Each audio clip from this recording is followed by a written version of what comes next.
রূপপুর পারমাণবিক বিদ্যুৎ কেন্দ্রের দুর্নীতির অনুসন্ধান চেয়ে রিট করেছেন এক ব্যক্তি। মঙ্গলবার রিটটি দায়ের করেন এনডিএমএ চেয়ারম্যান ববি হাজ্জাজ।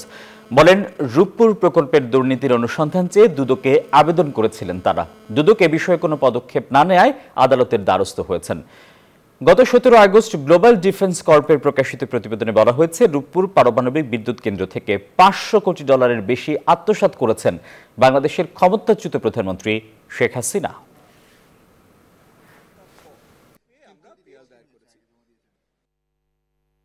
যুক্তরাজ্যের এমপি পদে আছেন টিউলিপ সিদ্দিকী। ইনাদের 4 জনের নাম বারবার করে এসেছে যে টিউলিপ সিদ্দিকীর সহযোগিতায় জনাব সজীব ওয়াজেদ জয় এবং শেখ রেহানার ব্যাংক অ্যাকাউন্টে এই $5 বিলিয়ন পাচার করা হয়েছে।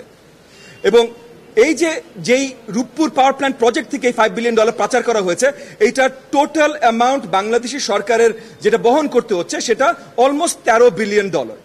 এনজিওর কিস্তি প্রথমবার বিকাশ পেমেন্ট করলেই 20 টাকা ইনস্ট্যান্ট ক্যাশব্যাক।